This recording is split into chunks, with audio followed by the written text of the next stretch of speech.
Let's get ready to rumble. Good evening, one and all, and welcome to the second Hibs Ramble award show. It's been a pleasure spending all the season with all these great gentlemen, but one thing that has not been a pleasure is the Hibs content on the park. We've been given lots of it, but none of it has been great. So what we're here to do tonight, gents, is we're here to provide some good Hibs content and have a laugh about what was the shit show of the 23-24 season and hand out some awards to some individuals. I'm joined by four fantastic human beings, one that we have not seen in a very, very long time. Mark Duncan, how are you? Good, mate. It's good to be back. Thanks for welcoming me back. I appreciate I've not been on the pod for quite a while, but always good to be with you, fine folks. Good to see you, Mark. Good. Thanks, mate. Coming in for the glory at the end of the awards show. Classic. Exactly, That's mate. it. Exactly. That's Glory it. hunter. As you can see as well, joined by Tony as well, Ramble favourite as well. Tony, how you doing? I'm very well, thank you. Thanks very much for having me. This is very nice. Good, good. And obviously Liam and Craig, how are we, gents? Good, mate. Trying my best. Trying my best. Good, mate. Turned up suited and booted for the show. Yeah, we had to. Good. Good, And a big good. welcome to everyone else that has tuned in and joined us this evening as well. It's going to be a belter. We're going to get right into it, gents. Okay, Hibs Awards were the other evening. But the most important awards, the Ramble Awards, are this evening. I sent the categories over to you as always for a good think about what you are going to select, and you have selected some good choices, that's for sure, although we've not had too many good things to shout about this season. We'll get right into it.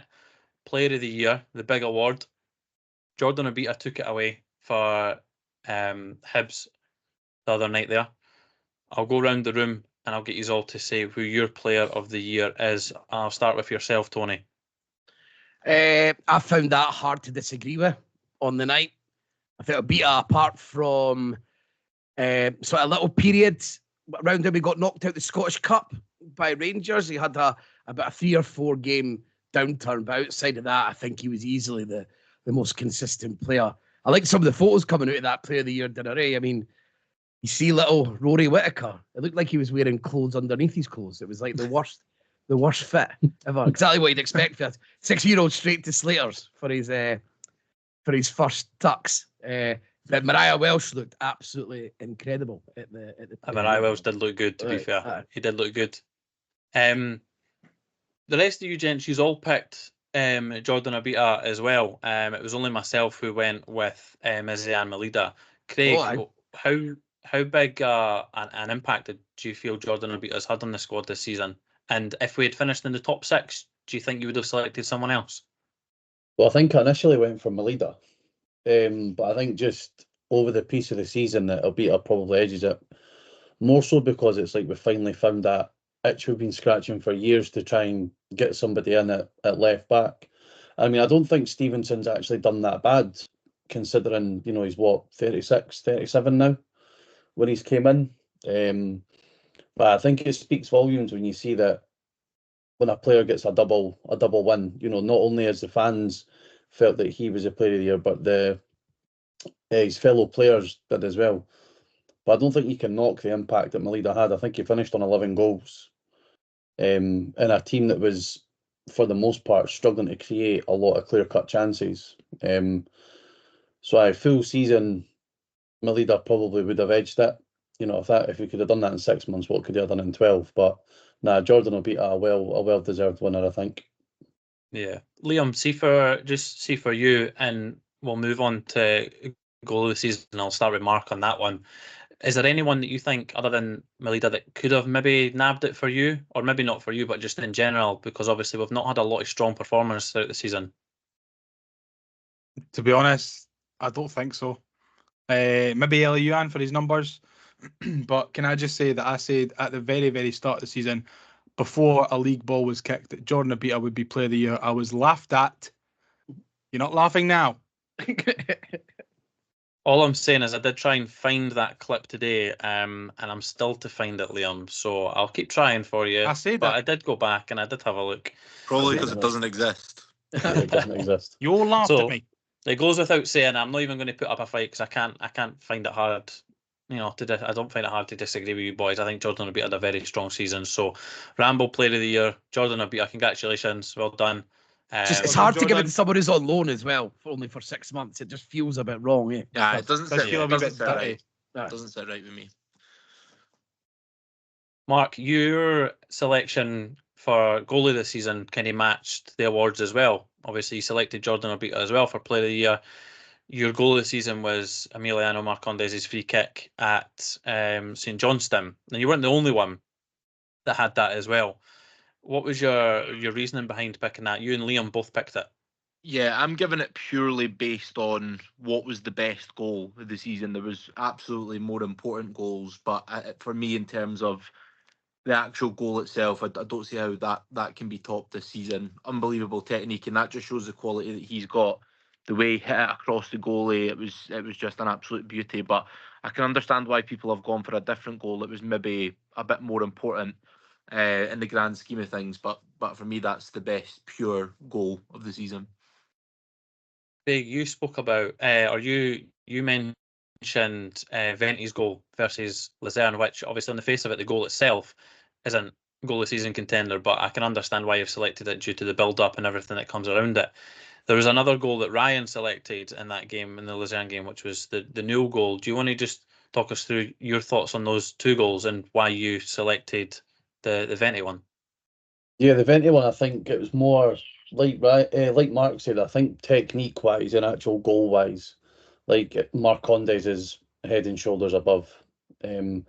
But I went for the Venti one purely because of the skill involved for Lafondra. Like the way he managed to pull it down with his left, like hook it over himself with his, I think it was his right foot, and then crossed it in with his left. Then it's obviously Venti's first goal. It was Venti's first goal as well. And was that his debut? I'm sure that was Venti's his debut debut, as well. It was. Yep. So when you put all of that into it, I think, I know we spoke about it last week, was it maybe 1-1 at that stage?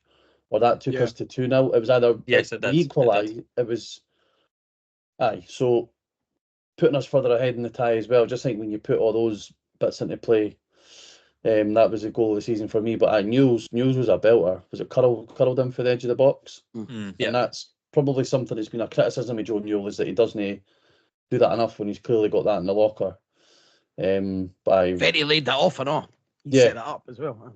yeah, so for this, we thought it was a sign of things to come with Venti. Clearly no, but no, his goal with the work involved to get it to Lafondra initially, and then Lafondra's skill to get the ball into him. That's why I went for that.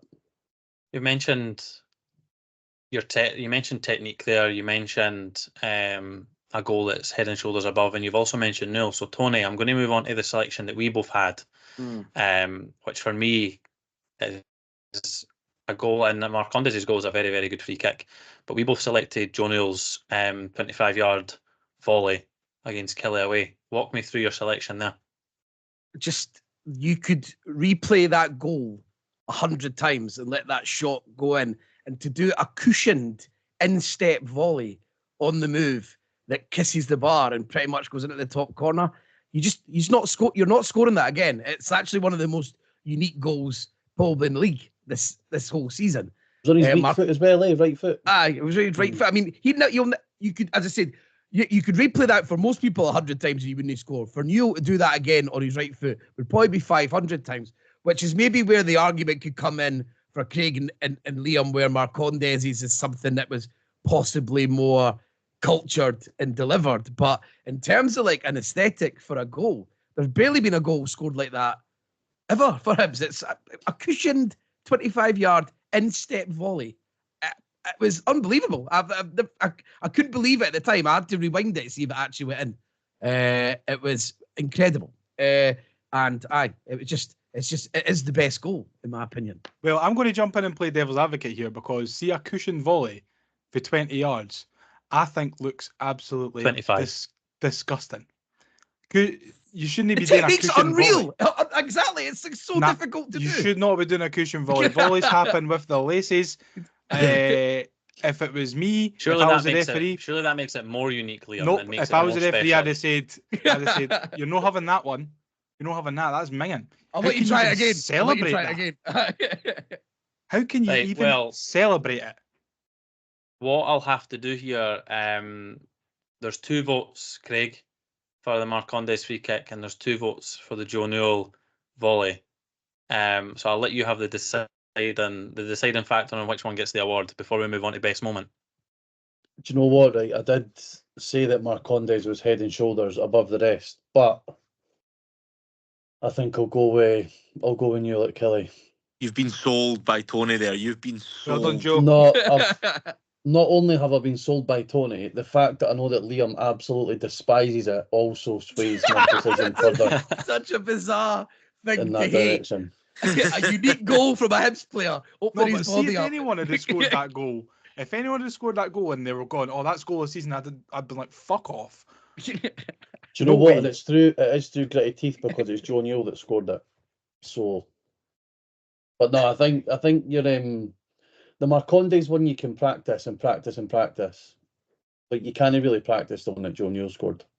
That's And I'm exactly not what I gonna- said. I said that exactly to you, Tony, earlier on Aye, as well. that's Do you know what I aye. mean? You can Does that be mean it's a precise. You better can goal, work though? that. I know. think so. I don't see how that negates from the Marcondes free kick the fact that he practices it and he meant it. Like, how does that make Yeah, it Joe- worse? Joe Newell was trying to pass it.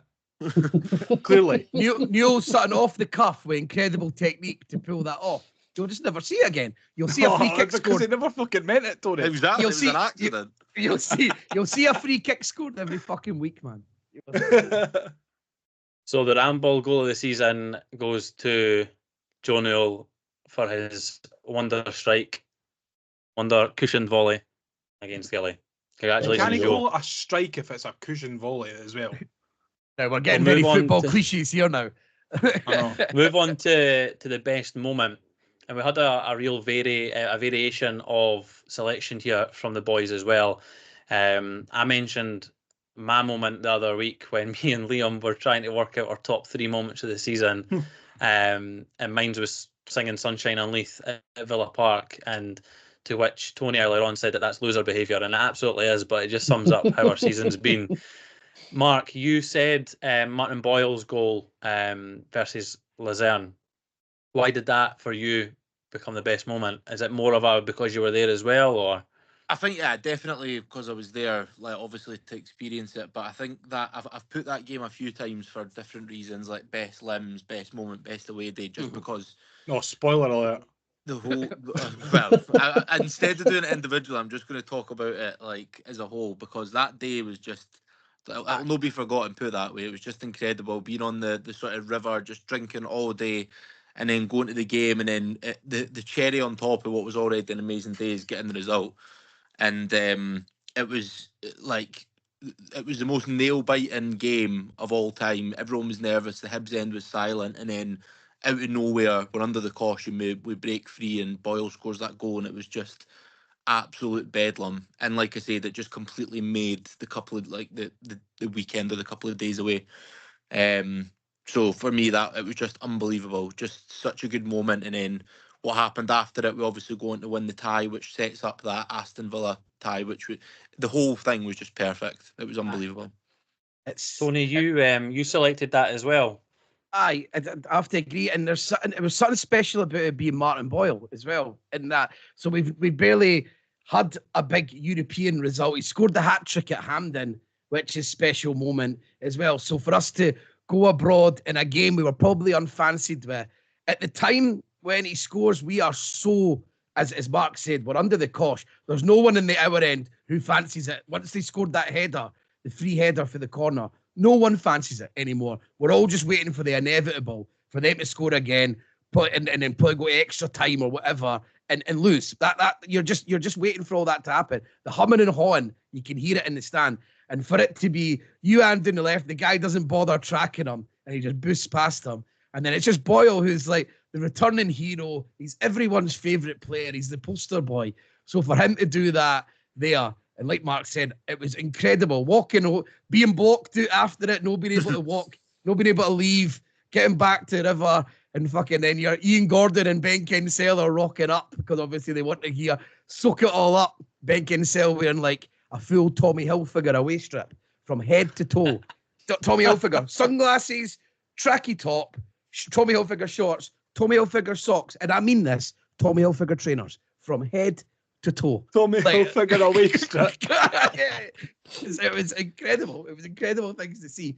And obviously lapping up, fair enough. You do. I heard people criticizing that. I was like, I'd do fucking exactly the same. If I'm Is that what 300 grand gets you? Exactly. Ian Gordon was in the pub after it, pure greeting and that as well. It was absolutely unbelievable. They were all sloshed. Yeah, Ian Gordon going like that. These are my guys. You like Ellie? You like fish? These are my guys. Like telling everyone who would listen outside the pub. It was brilliant. I say people in hindsight, people didn't like it. People moaned about it. It's like, but at the time, it's fucking class. It was brilliant. And the sunshine on Leith at the pub round the corner for the main one on the river later on at like 1 o'clock in the morning. It was like out on the street. It was incredible. And I said, it was just class. I never went, eh? It was Boyle. For Boyle to do it, as I said, it was the guy that you would choose to do it. So it was an incredible moment. I sound shitely. I mean, I'm glad I never went. Okay, and I'm glad I watched it on the telly with you. And you spoiled It's it. funny as well. you say that. I actually wrote down earlier on that one of my favourite moments, or best moments of the season, was watching the watch along with Craig and Liam while watching the game, and Liam getting the goal 10 seconds before Craig, and Liam celebrating like that, and Craig's pretending like he's not seen him, and he's like that. Liam, you mentioned not being there. Another trip that you didn't go to was the Aston Villa away game, but you still selected Villa in Europe as the best moment of the season. What was your rationale for that before we come on to Craig's? I think just because like the whole romance of drawing a big team in the cup, the whole John McGinn coming back to Easter Road thing, the kind of false hope that we had before the game, thinking, we could nick something here, and then getting absolutely battered. But I think just the whole thing, that's what you want to play in Europe for. You didn't want to be playing against these diddy teams, even if you're winning.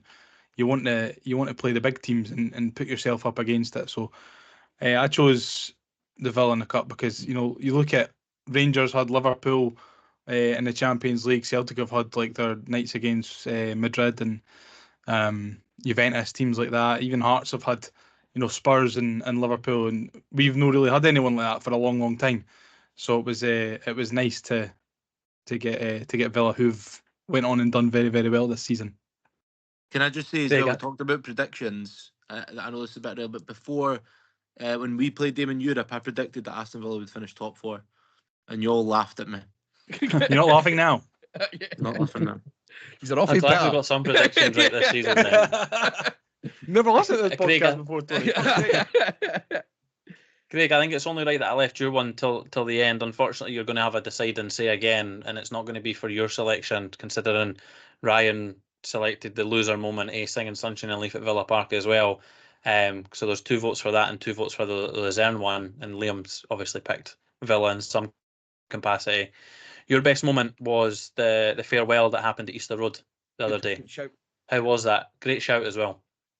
Well, it was a very close battle between that and watching the first leg of the Inter Descaldes game in Mark's flat. And the 3 of us absolutely seething, but also pissing ourselves laughing at the same time. That was some afternoon. But I think that was it's very, and I think I said this on Twitter after the game, it's very seldom that football leaves you quite sad. Like, very often your emotions range from elation or jubilation to anger or frustration or feelings like that. Whereas that one was kind of, I don't even know if there's anything you can sort of compare it to in terms of, very, very rarely do you get one guy leaving a club after that level of service in this day and age, but to have 2 of them. I mean, I was 14 when Lewis Stevenson made his debut, and I'll be 33 in July. I was there for his first game in Ireland on a pre-season tour. Like my son's never seen a Hibs team without Paul Hanlon and Lewis Stevenson. He'll be 14 in just over a week's time. So, just the whole way it went about it, the fact that we managed to get a win, and the fact that Gray was able to sub them off. as well in like the 88th or 89th minute. I think one thing that I would have liked for that would have been maybe two youngsters, if they'd have been on the bench, to come on in their place to kind of, you know, hand that baton over. By that, the moment that they let Paul and Lewis do the walk themselves all the way around the pitch was like I say, very seldom does it leave you sad, but also very nice to see that two players can receive such a level of reception for the club, and they've given everything to Hibs. You know, people have their opinions on their abilities and whatnot, but you can't take away from the fact that their names will go down in the history books as two of the boys that done it on this very day 8 years ago, and it was a really nice way to send them off. I wonder if we'll retire the numbers for next season. I don't think so. I seen a chat about that online. I think 4 holds too much significance in terms of Stanton's number, Sozzy's number, etc. And maybe it should be something for Zamama's a youth, number. Zamama as well. Something for a youth player coming through to look to emulate that. And I think, especially probably for Stevenson as well, if the chat was to retire 16, I actually think he'd be mortified, given the kind of guy that he is. Maybe for There's one absolutely no season, way he'd won that. No. It's Maybe very keep it- American as well. maybe- Who the fuck retires kit numbers? I Maybe mean, keep fucking it for his Birmingham laddie. retired Bellingham's. I know. He played about 2 Keep games. keep 16 for maybe not 4 because of its prominence historically as a number, but maybe 16. Keep it for Lewis's wee laddie if Stevenson's he was laddie. to ever sign for Hibs, and let his laddie take it. or anyone called Stevenson. Yeah. Anyone called Lewis? But if I've got the What deciding we'll do is vote, if I've got well, the what we'll decider, do, and all right. I've got a bit of rationale because I've just had a look at the next one, so don't worry. So we're obviously kind of tied with the best moment between Sunshine on Leith / Villa away and Luzerne away. There's also a tie for the away day when it comes to Luzerne and Villa, albeit Craig again and Liam again have selected something different. So we'll go through the selections, the other selections, so should I say, for the away day, because Mark and Tony again selected Luzerne, although Tony said he'd be happy with Villa away for the best away day as well. Myself Got a and Ryan domestic one again. as well. If it was Villa. to You try do? and- to Aye. try and So the other potential best away days would be the one that Tony just mentioned. So Dundee away. Craig, you mentioned the Fifey, the mighty Forfar in the Thank cup, you more for. That was and Fifey Forfar, and Liam, you mentioned Inverness in the cup. So what was the rationale for you two picking those as your favourite away day? Well, I first think for me, it's one of those days you love in the cup, of one of the sort of towny teams away for home. Can we sat in just a nice wee boozer for the afternoon? But I think our bus left, don't know, maybe about 10, half 10 or something. So we were up there nice and early. Just a nice wee boozer all afternoon, and then I had quite possibly 2 of the best pies I've ever had in my life. They were fucking incredible, and they were only like 150 as well. Aye. It was just magic. And to be honest, I feel a bit snide choosing away days for games I wasn't at, and I think Forfar's probably the only away game I've been to this season. Get to stand on the terracing as well, Craig, which is always class when you Well, get to go to these. see, I got comps that day, so I was actually in the stand. Oh, right. Yeah. Prawn sandwich brigade. Okay. Yep, I was prawn sandwich. That's right. Well, That's why you got fucking class pies. It's not what we were eating at the fucking side. I was going to say the pies at Forfar. Pies at Forfar were fucking garbage. I don't know what you're yeah, they were shite. In the away end, they were shite. It was cheap. It Liam, was cheap. I can probably guess why you selected Inverness, and it probably had nothing to do with 90 minutes, albeit we did get the victory. What was the rationale for your selection? Where do we begin? Now we're Where do we begin? What a day. Me, Mark, my old man and Paddy decided to go on the megabus that left at 8 in the morning. Fucking hell. So by about 9:15, we were all pished.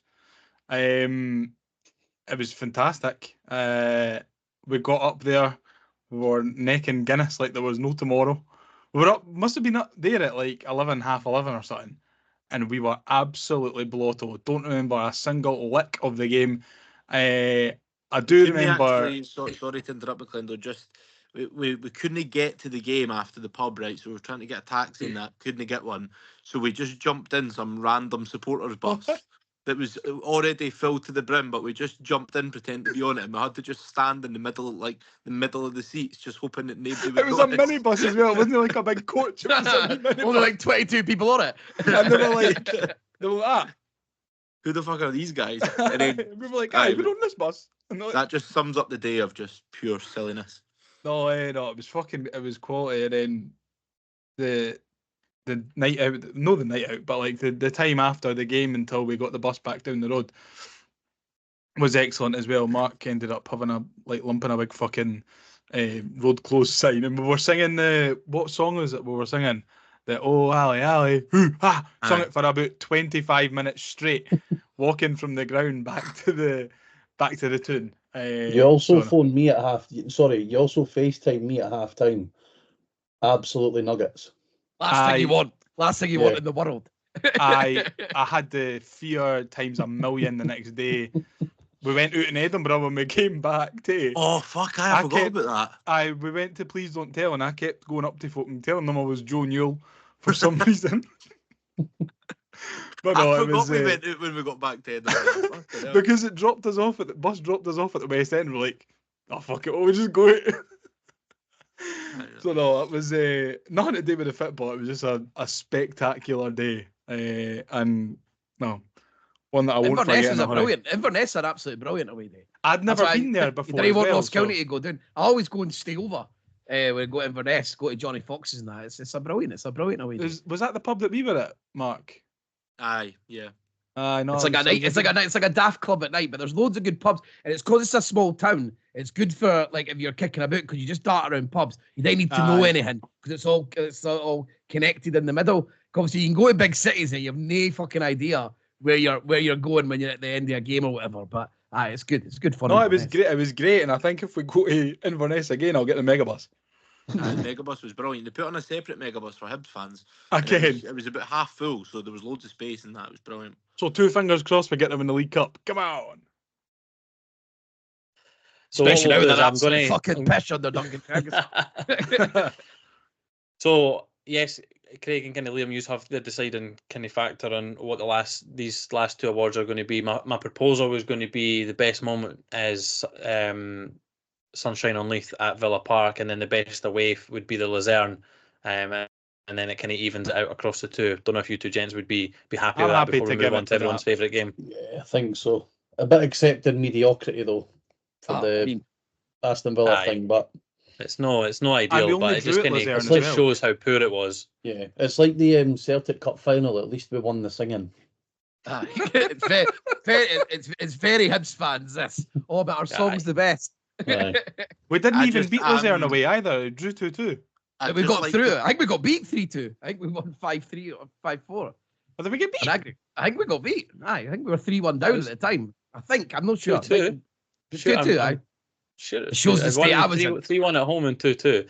So we'll move on to favourite game. Mark, rightly so. Luzerne away. 3 categories in a row. I actually selected the 4-2 in the League Cup versus St Mirren, which I know won't win it, but I'll explain my rationale for it in a second. Craig again, Paul and Lewis's farewell. Ryan selected Luzerne at home, so a slightly different one, which is the same as what Liam selected, and Tony, you selected Luzerne at home. So obviously it's pretty much a clean sweep for Luzerne at home. We'll definitely get on to Mr. Montgomery in a few categories, but I selected that 4-2 against St Mirren because I really thought that was it. I really thought that was it when it was all coming together and it was all going to be okay. But and how actually what it was I? It's actually the first time realising that his substitutions were shite. That's what I thought he had learnt, Tony. I thought he had learnt. How dare I? We've obviously Craig spoke about the farewell as well for the boys. So I think, are we all unanimous in saying Luzerne at home best match of the season? Aye, even though I missed it and I watched it when I was abroad, it looked absolutely brilliant. You had all the young team behind the goals before everyone, but then and it looked absolutely brilliant. And you were thinking, we did a shite start to the season as well, and you were thinking, right, we're coming on. You were seeing like Levitt playing an incredible performance and all that. You just thought, right, we are absolutely flying here, and it was brilliant. It sounded absolutely incredible on the telly. Wasn't he as good as Luzerne away? It wasn't. It was obviously the Lucerne away was incredible, but I didn't just want to put Lucerne away for every single. I think I have. I think I've Four put categories in a row. So what we'll do now is we'll move on to Unsung Hero. No, we need to do a formal. The winner of the favourite game is Luzerne at home. Oh, sorry. And also congratulations to Sunshine and Leith winning an award. And also And- Luzerne Can I away. just say- can And I just Luzerne say away. I want no part of that award because that's minging. Singing Sunshine and Leaf at Villa Park have been the best moment of the season. Terrible, eh? Those Hibs fans were Absolutely brilliant. terrible. They were brilliant down in Villa. So Unsung Hero, myself and Tony selected the same player, so we'll come on to that player in a second. It's probably not going to be the last time that we talk about him either. Mark, you selected Chris Cadden as your Unsung Hero. What was your thinking behind that? Just coming back for the injury, it was a tough one to take, I could imagine, for him. He seemed to be sort of finding his feet as one of Hibs' main men. And then obviously, if you think how long ago he got injured, it was the last game of the season, last season. And he was out for so long, obviously the full pre-season, and then the first, how long of this year, about 6 months or something like that, 5 months. And for him to come straight back in, get into the starting 11 and put in some decent performances and really kind of get back, hitting his stride, I just think it's a credit to him and just shows how sort of mentally strong he is. Seems like a decent bloke and he's a quality player as well. So I don't think he gets enough credit for how easily he's transitioned back into the squad and helped at what was quite a difficult time as well. Liam, you selected I had it there, Paul Hanlon Oh, Hanlon. as your Unsung Hero. Has that got anything to do with how the season has kind of came to an end and his careers came to an end, or what was the thinking there? The guy that got us a standing ovation and a song sang round the stadium and got a guard of honour walking back onto the pitch is an unsung hero. It's interesting. It's an interesting vibe. Yeah, no, I think just like the way he was treated by Montgomery, but every time that he was on the pitch, we always looked more solid defensively, and I don't think he got enough credit for that. Yeah, we can, wax lyrical all day and all night about how much he's done for the club and what he's achieved at the club in his time here, but for the most part, we've not really appreciated him while he's like been here in the present. It's always when he's injured and you're like, oh, we could do with Paul Hanlon in the defence. But when he's actually playing, you're thinking, oh, he's shite. You know what I mean? Well, not all the time, but sometimes.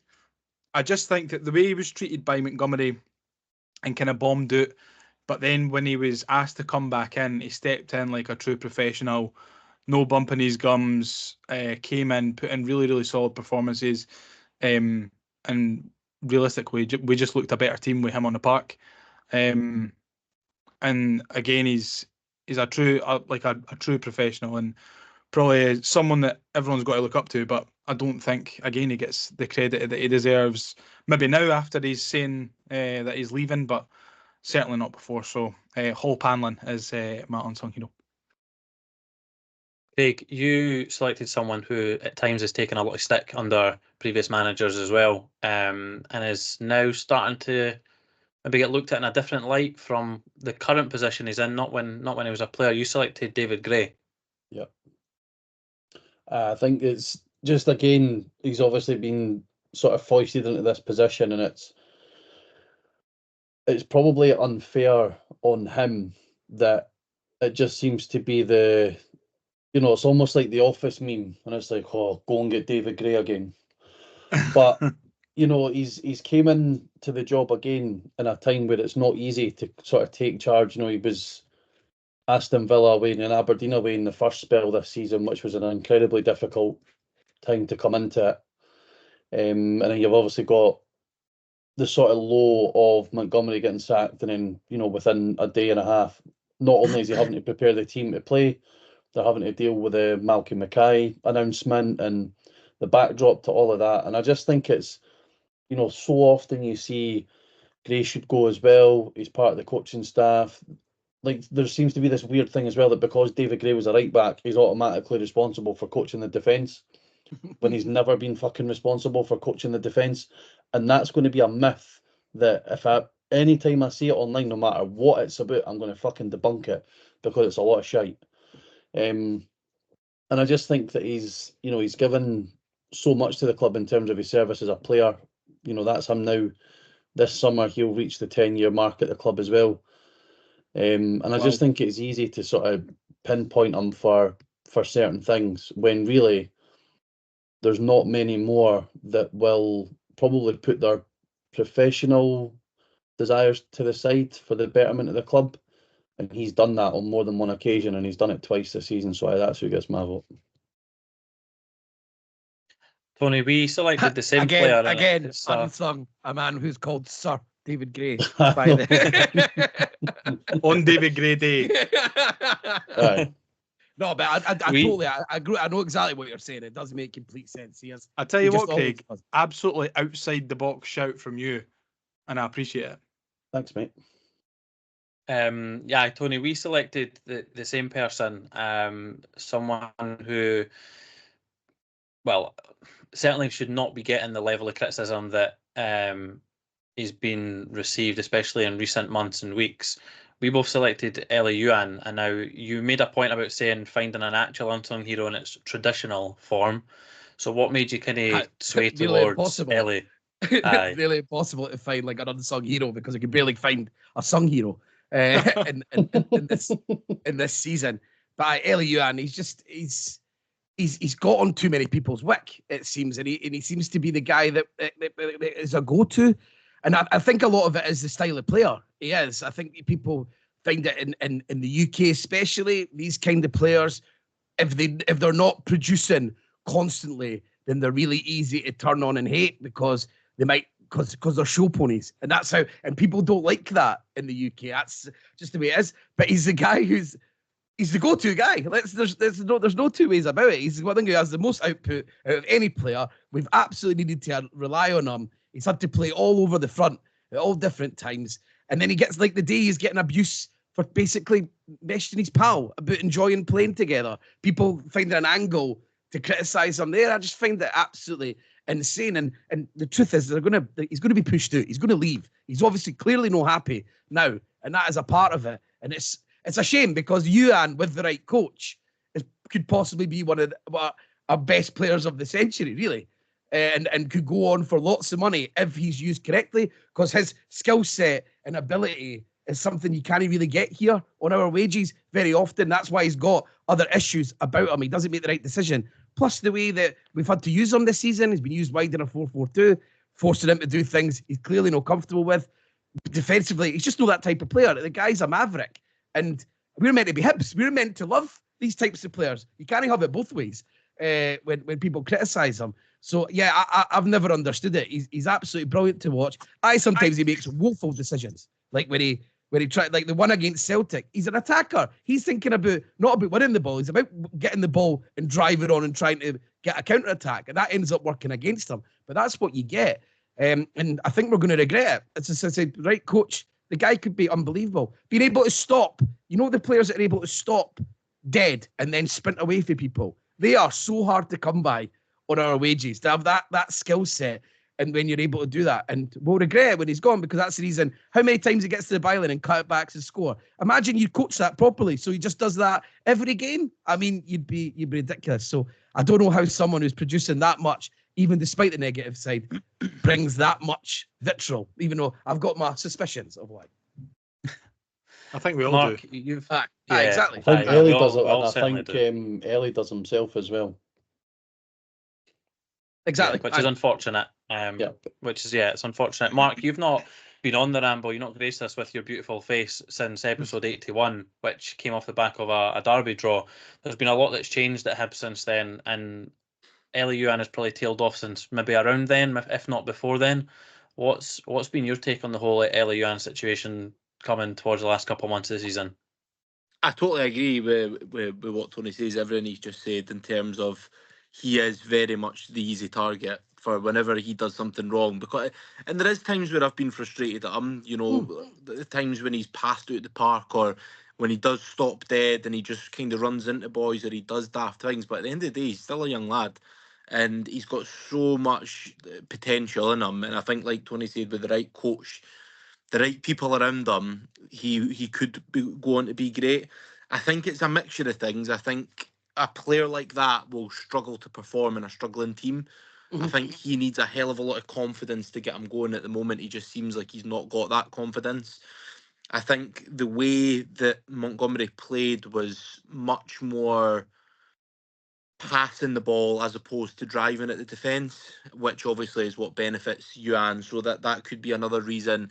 And then, like Craig touched on, there's a whole bunch of different shapes that he's had to play in, wide in a 4-4-2, all that kind of stuff as well. So I think there's a whole host of things. The bonkers on Mark is like when his confidence was on top and him and Melida were linking up and scoring constantly, and then we just randomly dropped him against St Johnstone. It was absolutely insane. It's an insane decision when you've got forwards flying, and obviously the whole game's about partnerships, and people are starting to look like they're playing really well together. We're in no position to block that off at that time because you're going for top six. You're going to try and right wrongs that have already happened in the season. It was a mental decision. It's a kind of decision that ultimately cost him his job.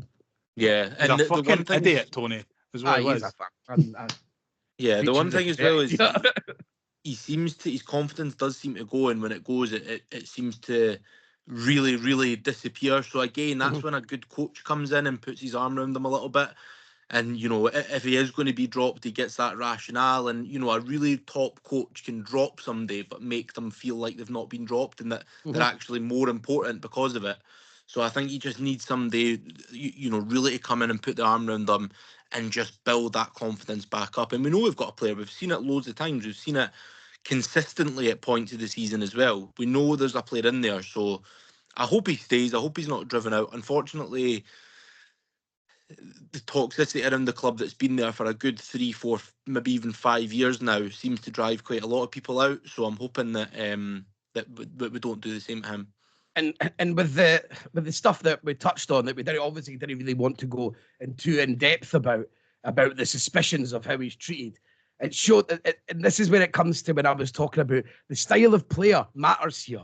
So when someone like Marvin Bartley is at Hibs, that style of player of that ethnicity is appreciated massively. But when you've got another style of player who does it in that way, I think that's where the lazy stuff comes out, and that's where the tropes come out. The same thing was said about Malonga. It's exactly so. These styles of players, like, it's not that one the same as the other. It's that style of player with that ethnicity, I think, brings out bad things in people. That's also it's the old cliche as well. If his decision making was 100% on point all the time, if he was doing all the right things, he wouldn't be at Hibs. He would never have even came near us. But it's very telling the lack of. So when you look at the level of criticism directed towards Ellie in his position as an attacker versus what gets levelled at Martin Boyle in his position and an attacker, and you look at the pair of their outputs throughout the course of the season, draw your own conclusions. Exactly. Yeah. And what we'll do, unless anyone's got any objections, we'll go ahead with Ellie Yuan being the unsung hero for the cabbage. Mine was Chris Cadden. I said mine. Oh, aye. Clearly not that important. Clearly you didn't give a fuck about it. Yeah, and you spoke for like 5 minutes on it as well. No, I didn't. He was talking about Yuan. So unless anyone's got any objections, what we'll do is Ellie Yuan can be the Ramble's unsung hero, and we'll just go with her. Well done, Ellie. Now, before we move on to the next category, the next category is the worst take of the season. Now, I just want to highlight straight away that I am more than happy to accept this award. It's something I have not been this proud about something in a very, very long time, and I know it's been a long, long time coming. On episode 54 of the Hibs Ramble, I went on just under a 4-minute, let's call it a rant, about the fact that I felt that Nick Montgomery wasn't a rant, it was more a pep talk. It was a ramble. A ramble. Yeah. about Nick Montgomery and why he should be getting the job. So much so that both Craig and Liam were on board and were on the Monty train. They weren't on it for long, though, unfortunately. 2 episodes later, I was screaming for him to be given time and was concerned that he might not get that time. But he shot himself in the foot with many, many decisions that he's made, and I can't defend him any longer, as rightly so. Craig, with one of the best takes of the season, in our New Year episode, predicted that Nick Montgomery would be sacked before the season was out. So well done, Craig, on that one. Thanks, mate. There are 4 nominations from the 6 gentlemen, with that being the worst take. So I'm going to try and take some of the heat off myself before I inevitably accept this award. And Tony, I'm going to come to you, hoping that you'll take the heat off me on this one. Tony, your take was that you said that we would finish 3rd because we had a very experienced manager, whereas Hearts and Aberdeen didn't. I did. I said at the start of the season, very close to the start of the season when I was doing the predictions for the terrace. That was my rationale. And this is someone who I was kind of happy would have been happy for Johnson to leave at the end of that season. I think it would have been the right decision. But once I saw the route that Aberdeen and Hearts were taking, I was thinking, right, that's smart. We've got a guy that's 500 odd games deep into his managerial career, up against a rookie in Naismith, and obviously a rookie in Robson. So I thought maybe this is the easiest way to do it. Just stick with that, and they'll make their own mistakes, and we'll just slowly do it. But then he was out on his arse 3 games later. What do you think would have happened if we had kept Johnson? If we had let Johnson have the full I tell you year, what, we would have had he'd take- soundbite after soundbite after soundbite. That We boy would have was enjoyed box it. office. We would have enjoyed it a hell of a lot more, that's for sure. Well, exactly. He's like the polar opposite of Montgomery, and I actually mean that in a positive sense. But Johnson, we would have won more games. Even though we had the bad start and stuff, it's not something long term we'd have won, but we certainly would have had a better season than we did with Johnson. He would have went on his streaks, which is what he done, and we might have won a few big games on the road, and we might have had an enjoyable time. We probably. I'm going to put my neck. It's not going to put your neck line. Maybe can prove it wrong, but I think we would have finished in the top 6 at least. Oh, what a result that would have been as well. Yeah. Well, Well, to be fair, you've got speaking Lucerne at home, which of is a finishing case in the study top for it. 6. Aye, exactly, Craig. It showed, and that was in the midst of all those rotten performances, which shows that he's always able to get people on board. I imagine Johnson would do it. It's relatively jovial. I imagine it's not too bad. I imagine he's able to keep people relatively happy. If people are there'll be people cringing it up behind his back. He'll be getting slagged all the time. But I imagine nobody's feeling totally, unless you're Jake Tallahassee, you've had your career ended by him, of course. But I imagine it's relatively fun in the dressing room. And the irony of the Johnson thing about the Luzerne being the case study is we played 4-4-2 that night. Aye.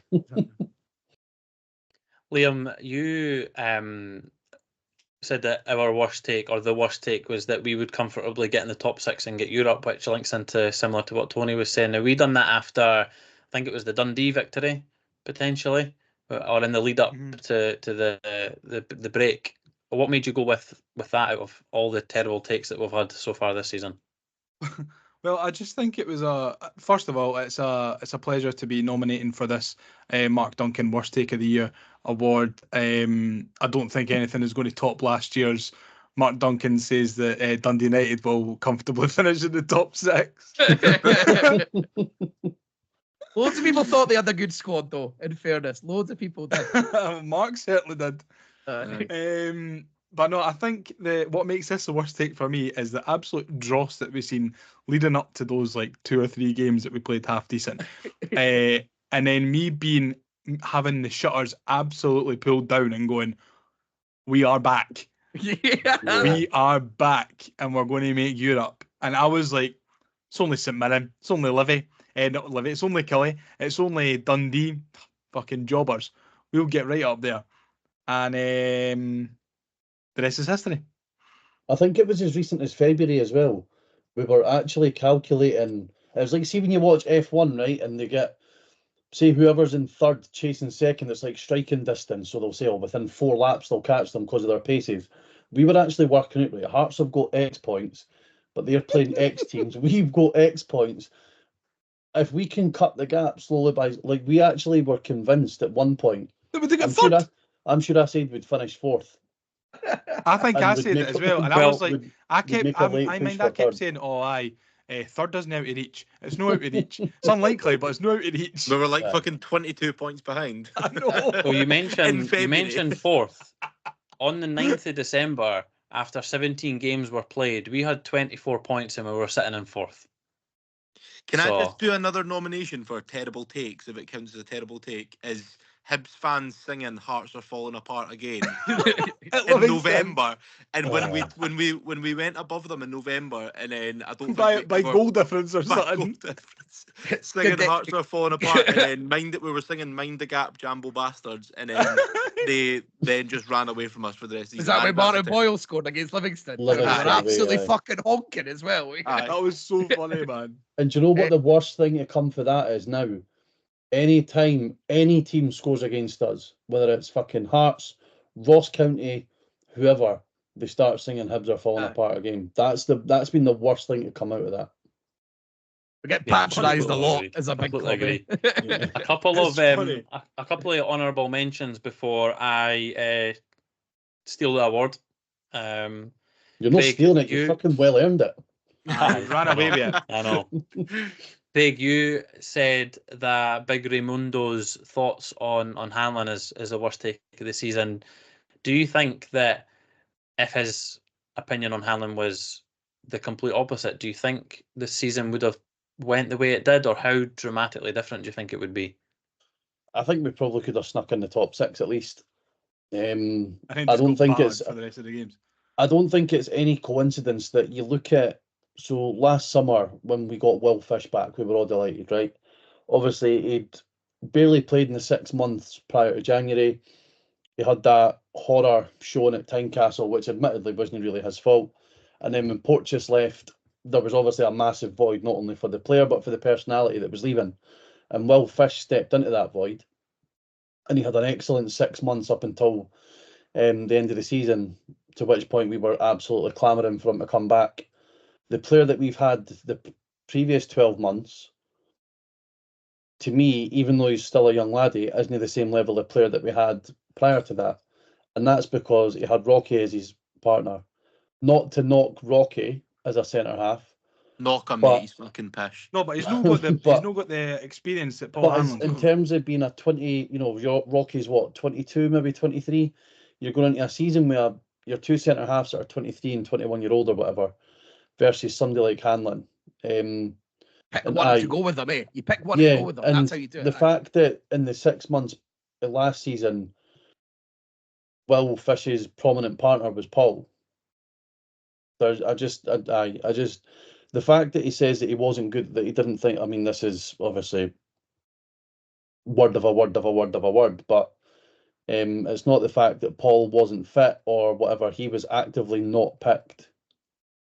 And I think it's just brutal because obviously you've seen. It'll be interesting to see where Raimundo goes for here in terms of the takes that he has on football, because that one that Hanlon was shite was absolutely miles off it. He's going to Who's go and work this? in Ladbrokes or something. The guy's a Aye. fucking job. Well, worth. he can speak 7 languages, so I thought he was a genius when he turned up. Like, I would tell anyone who would listen.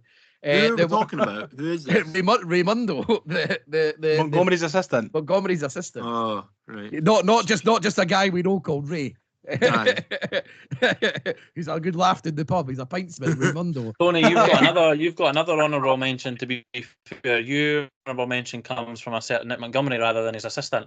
The seconds from jubilation stuff. It's just like, it's the most desperate. He done a lot of this. There's a lot. He descended into self-preservation quite fast. He became quite desperate quite fast, which I think was like he really seemed to lack confidence in himself. Really, and he was saying things that you knew he didn't believe. You knew he didn't believe, but he was trying to convince everyone else to try and protect himself. And that stuff is us scraping at the top 6 against Motherwell was the jubilation. It would have been, yes, we would have celebrated, but the idea would have been, right, now we've maybe got the chance to salvage something from the season and gain the bare minimum from it, which would be 5th place for him. So that was the joke. And my other one I hated as well was I hope football wins or the best team wins before the semi-final against Aberdeen. What the fuck are you talking about, man? I mean, this is the real stuff. It's no the A-League, when everyone's like wanting the league to be good. None of us give a fuck about how, He how the played in game the goes. Premier League, so he should know. Exactly. That's always the weird thing is he worked under Warnock, and you would never. And like I don't, but you know what I mean. You think he would have a bit more about him, like that, because he must have got treated like shit for years of Warnock, treated really badly. You can imagine the stuff going on in the early '90s where Warnock is your manager, the way you'd be treated and the way you'd be spoken at. But aye, for him to be talking like that, when you're like, well, I think all anyone's bored about is winning a semi-final and getting to a final, mate. This is what people are bored about here. So aye, you could do a long list of takes for Montgomery, to be honest. Personality, It's almost a blessing teaspoon, that, that guy. remember the whole before the derby was going to be mic'd up and that. It's almost a blessing that they pulled it at the Oh, last minute. Sky my saved Lord. us. I would do that. Because You'd that be could hearing have that been- played back to you constantly on Twitter. You would be hearing it Aye. for years on end. Years. Yep. Not helped Say, by the do your fact that it was Montgomery a impression because 93rd it's really minute. funny. No, I'm not going to be disrespectful like that. But basically, his vocabulary consists of yeah, because, yeah, and because. That And was I it. thought, I think, just as well as Tony's. Disappointed. Disappointed is his main long word. He also made a comment away at Dingwall a couple of weeks ago when we went. Obviously, we were 1-0 up and we got beat 2-1, and he turned around and said at 1-1 we would have been happy.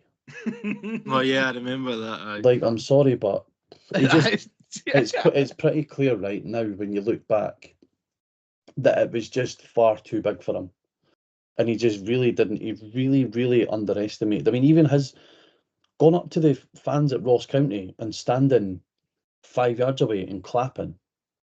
Like, just get off the But fucking also park. making it look like he's not really looking at any of them. It just makes it look like he's looking through And everybody. see if you actually find that clip and go back and watch it with the boy who's got his phone out. He's standing beside Rocky, and Rocky nudges him and then starts clapping. So it's like Rocky's telling him what to do. See that whole thing that it doesn't sit right with me. Obviously, it came out afterwards that it was Marcondes that was like pulling Monty over, like let's go over.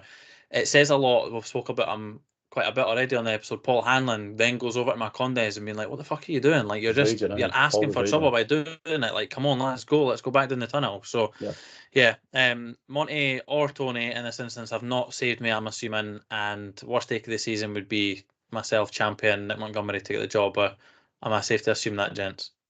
Yeah, I would, especially given in the same breath we were pining for Derek McInnes.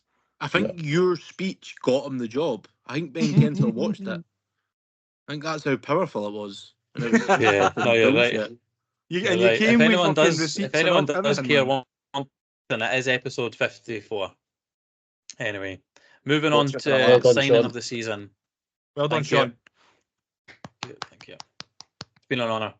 I was Monty pilled as well, Signing- by the way. I was Aye. convinced as well. I was. Signing of the season, all of us apart from Tony selected Mizzy Amelida, which kind of contradicts Oh our fucking hell! I player of the never. season. Yeah, I've done a bit. Can I change mine? Yeah. It's Belinda. Aye, sorry. Right, okay. Right.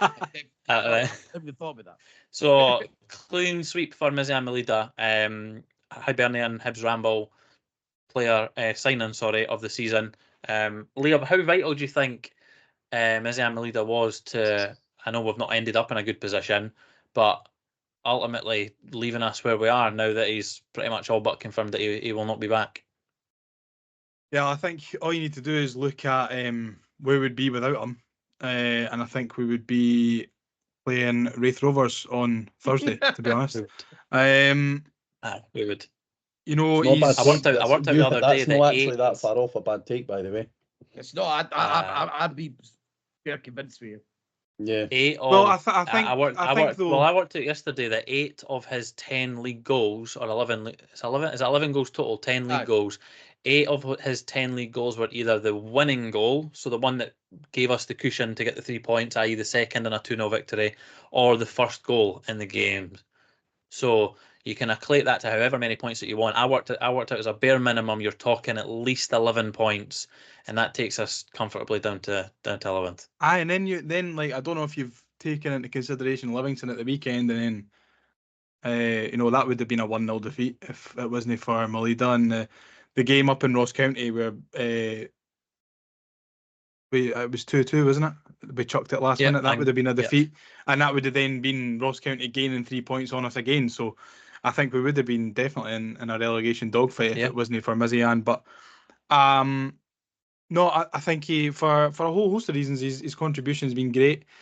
You can see that he's an absolute player. I don't think we would have been able to attract a player of his quality, his caliber, if we hadn't had the Foley money, and if also, if the stars hadn't aligned and he was kind of out of favour at Hertha Berlin. I'd love to see him back if the rumours are true. Hertha only want 700 grand for him, which is, hopefully now pennies to us. So I'd love to see him back, but if I'm being brutally honest and being less selfish, then I don't think we deserve him at this moment in time, because we are dug meat, and I would much rather he went and played in a better team and made a better career for himself and wasn't. I totally disagree with that. I'd prefer to come here, score goals, and even if we're shit, I'm no martyr. Come back. His career would only stagnate if he came here permanently. Exactly. Which is a shame. And then the lazy things that we heard about at Berlin, we'd be seeing that instantly next season. And then he'd be getting screamed at on Twitter and being forced to leave. Mate, did you see the replies that Eliuan was dishing out today? I was pissing myself, man. He sent one out and he was like, well, how about y'all just better shut your mouths? How about that? Yeah, come on. I was sitting at my desk at work. I was greeting, man. I was like, that is unreal. That I don't need you, boy, was. Yeah, top Oh, man. stuff. I think I don't know. I know social media is there, but I don't know if I could ever bring myself to just go about like firing, questioning people, like players on it. I don't know. I've never seen something. Do people no question you for your takes on the telly? Absolutely, aye. But I'm just a guy, I'm there to be shot at when you do stuff like podcasts and TV. I'm gonna start doing that, Tony. I'm just gonna drop into your DMs and just start abusing you for no reason. But it is weird that you would think that. I just never feel like I could take that type of liberty with people. It's just like we're like going into DMs and telling them I'm not happy with them and all that. I don't know them. You are. I'm going to go into these. I just don't understand why that mindset that you've got that position. You've got the Saturday when you're at the game that you can scream whatever you like within reason. I didn't see why you just go home and I'm going to start sort of messing it up. I just find like what makes you think that that's all right? I don't know. Someone in your DMs going. I'm getting some so I'm maybe a bit old. Someone in your DMs going, I can't lie, the terrace is shite when Anderson and Telfer are on. Yeah, I mean, I do get that type of thing. Right, what we'll do if Ellie was walking down the street, the boy would be like, if he was with a pal, he'd be like, "There's Ellie, and I'm going to go and get a selfie with him." Exactly. I think that's it's a social media. It's a keyboard warrior generation, really, isn't it? Yeah. I've never really understood directing abuse to players directly online. No, even I don't even do it at the games, because I'm like, well, what good's it going to do? It's not going to make them feel better about themselves or play any better. If anything, it's just going to piss them off. So you just shout "fuck's sake" or something, and that's just to get your own frustration out about what's going on. I moan and I bitch at the games, but like I didn't shout at them. If I'm shouting at players, I'll shout at the opposition, call them fat and ugly and all that. Enough about Shanklin. Anyway. Right, before we move on to the funniest moment of the season, Mizian Milida signing this season. Even though he wears those weird trousers, it makes him look like he's a fucking. Yeah, actually, see, if he'd have worn name from the start, I would have said Benham. So this category has quite a fair few entries, and it's got a few other ones that I would like to mention, honourable mentions as well. So do you know what? Before I get into everyone else's, I'm just going to let Craig go with his so we can get that out the way, and let's just address it and then leave it, because I'm hoping that doesn't win. I think you probably could have swapped this with Ramble moment of the season. But I think because I think someone did put it as Ramble moment of the season as well. I think because I said it. It's the old toe tapper gate. Where I said that going away to Ibrox Um, Can you With choose that- your words carefully in case this Yeah, gets cut as well, so please, Craig? Thank you. some of the what I could have probably added context behind it, but I didn't. No, you did though. You did, but then No, I the did guy the that following. clipped it I added context the he did following really week. clever editing to make it look like you were just going, "Oh, I love going to Ibrox," and it's Yeah. Aye, so basically it was more about how I don't know, like things like Simply the Best and that are like Simply the Best is a toe tapping tune. Like whenever it comes on, you would tap your toes to it. Undeniable, I would say. So aye, yeah, but watch what you're basically, saying, Tony, because they're going to come for you. but yeah, so basically what happened was I said that going to Ibrox, they've got a few toe tappers. And then it basically I turned did into see me. that. It basically turned into me getting abused, saying that I condone sectarianism. A couple of folk said that I better not see you at Easter Road again. There was a couple of folk out offering squigos and DMs. So Who knew All when four of Tina us got Turner? told. All four of us got abused. We were told we were never to step foot in Easter Road yeah, again. never stepped And foot I in did they Easter Road say fuck again. all about Rangers. Who Some, knew when Tina I Turner did step wrote foot in the Easter song Road again, Simply the Best? and nothing happened. Shite bags. yeah, some absolute no mark Hibs Daz again at the beginning. And then doing absolutely nothing to follow through on it. But aye, that was that was a fun Saturday morning when that erupted. I And seen it all coming through on, and I was like, "What the fuck is this?" Because it was like Broxy Bear has quoted, has mentioned you, and I'm thinking, "What the fuck has happened here?" and it's not And I just that, seen the like clip, and it's like, "Aye, Simply the Best. What a fucking toe tapper, eh?" I'd no He's long, like, you were I'd no saying long like, "Aye, when came- they get going, it's brilliant." Cunts I'd take kind of things no far long- too seriously. It's a good tune. It's the Tina Turner song. People threatening him about coming to Easter Road again. Who Yeah, knew? but Who knew I when think- Tina Turner was writing that song that some random guy from Edinburgh is going to get threatened about going down the street? We I hate think it Old was- Town. I think it was more it was probably the inference that the Billy Boys and that were maybe toe tappers, which they clearly aren't. Yeah, aye, that I think was, a lot of people took it from and- that's what. Yeah, and We were I'd talking kind of no long recovered for Rangers fans coming after me before. No after- long recovered. Like you've just had a major illness or anything like that. No, because see Had a See, Madry when- to get over it. see when you put a take out there. Just out of therapy. See when you put a take out there, and one of them, Tony, you and the Terrace boys will probably get this more than most. When you put a take out there, regardless if it's Celtic or Rangers, when they get a hold of it, you're fucked. Yeah, absolutely. You're fucked. And And I'd this is why- basically, Yeah, I'd you barely basically see say me that- on social media saying stuff. I'll leave Yeah. it to the other because I can't be Aye. doing with the abuse, really. I'd basically I'm say proud. that when they played Red Star Belgrade in the Europa League, and the Rangers Twitter put out something like kind safety information, I commented on it going, Bears getting battered in Belgrade, fucking superb. And basically within a few hours, they were posting photos of my dead granddad and all that.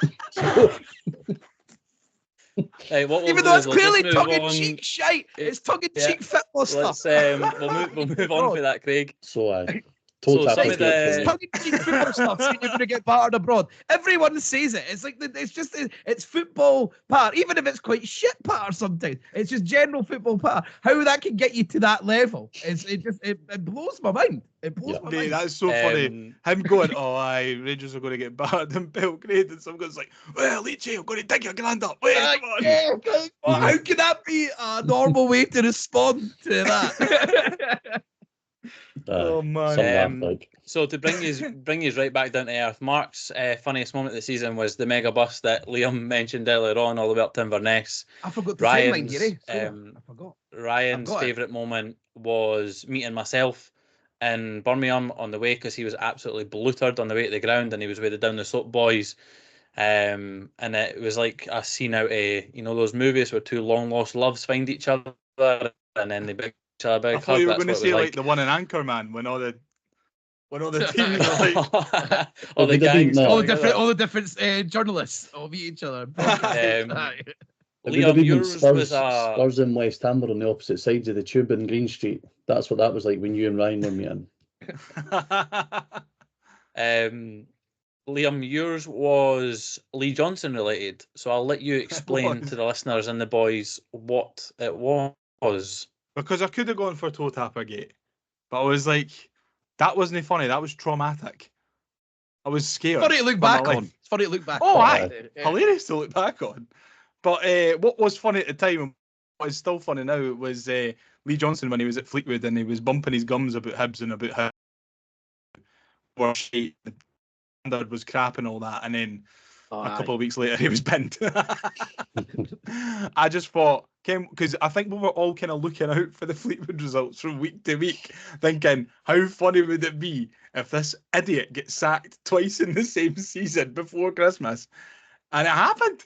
It was fucking incredible when he was doing that sort of Q&A down in Fleetwood. Because surely if you're a Fleetwood fan, I'd be like, I've got my fucking doubts about a lot of this. The Hibs fans expected to beat Aston Villa. I mean, surely you're like, I'm not sure if I believe that outright. He maybe listened to the Ramble, because I'm sure I predicted that we'd beat them 1-0.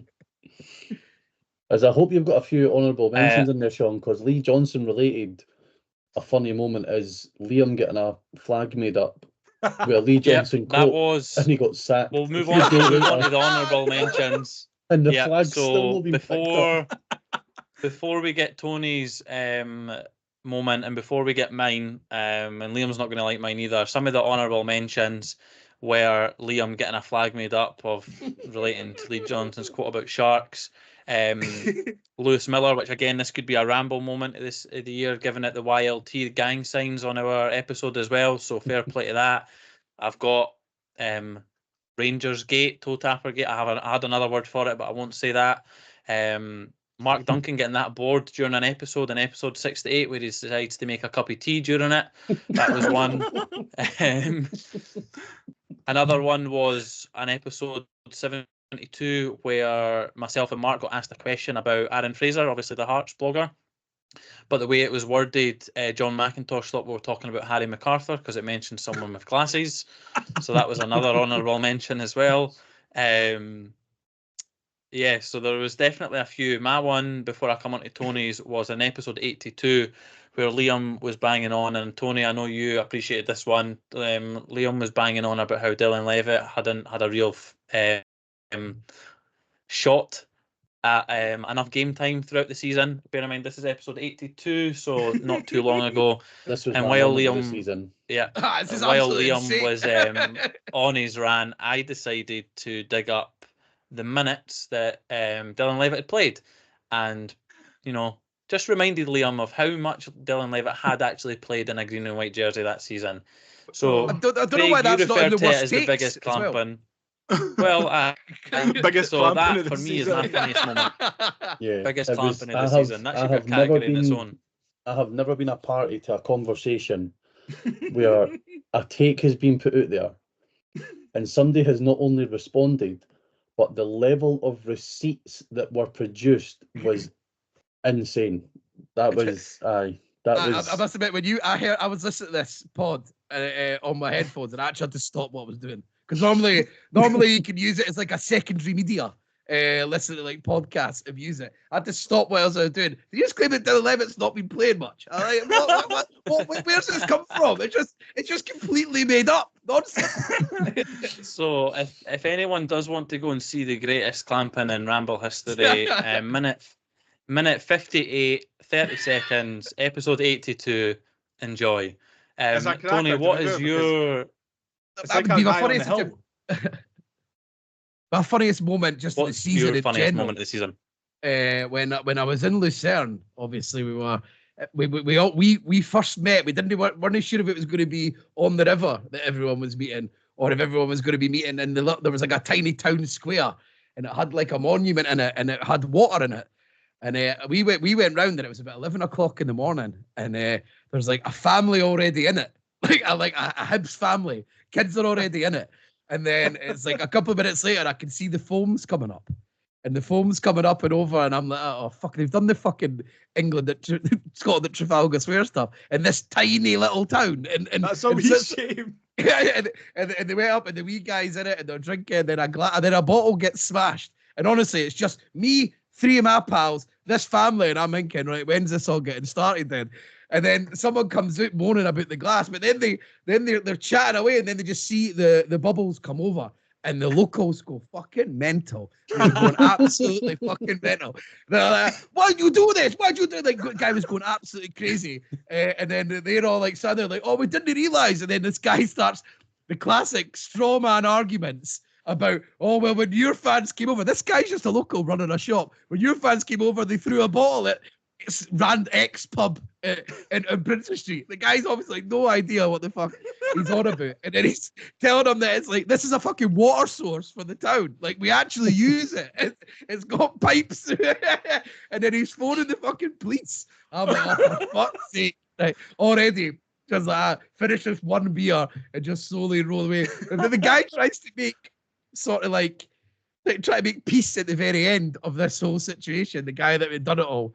And then he just like puts his arm in the guy and goes, so who's that wee fella up there then? Because it's like a monument. And there's a guy at the top asking him to tell him who he was. I was like, they asked me, I think we're going to the pub bit at the front. That's that. Oh, man.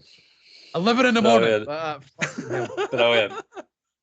Right, gents, well, we've obviously mentioned, lots of honourable mentions, couple of strong contenders. I think 2 or 3 of them could maybe fall into Ramble moment of the season. What are we going with? Funniest moment of I don't know. That was season? pretty funny. That tickled me quite a lot. I think Tony's that's one. pretty good. I think that sounds. I would go with the water fountain in Lucerne. Why?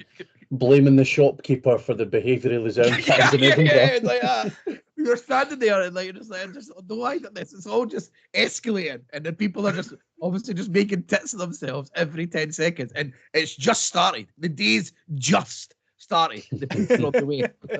Fucking hell. Well That's done what to it's that all heavy about, man, Raj. honestly. Well done.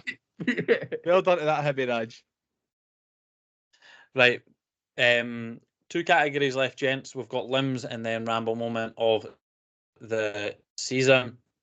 Limbs away, Limbs award categories, or the nominees, for that category pretty much are either Ellie Ewan's equaliser at Tynecastle in the 2-2 draw. We've got Marcondes' goal against Hearts, and we have Luzerne as well, which I think, Tony, is that right? It was Boyles and Luzerne? Yeah, Boyles and Luzerne. Well, Mark's no longer with us, Tony. Not that he's died; he's just dropped off the call. No, he's away for make a cup of tea. Aye. You were obviously in Luzerne as we heard earlier on, and throughout this whole episode, you selected both of them, so you can kind of speak for experience in both. Which one kind of nabs it for you? It would be tough to just be Lucerne because obviously, like, it's a moment in time, and obviously we so rarely do what had happened there in the States. The people over there, and it was on the stone. There are no seats. The corner of it was just stone steps, and they had the plastic film, so you feel like you're like the caged animals. You feel like you're in Serie A. So everyone's playing up to all that, but you're just seeing people holding themselves up on the plastic at the front, like people drinking for 10 hours for going, because the game kicked off at fucking 9 o'clock at night, and they were just selling. They were selling the 0% bevy, and they just, when everyone walked in, they just switched off the tap for alcohol, just like absolutely no chance. And it was just, but everyone was an absolute thing. I cut my hand. My mate smashed his sunglasses to bits. People were just having to. People were like quivering, and I remember someone was quivering down the front. Smaller guy, because he obviously just worried about what was going on, because the place absolutely lost it. And you get, because even though it was 0%, everyone was still having the drinks for the placebo effect.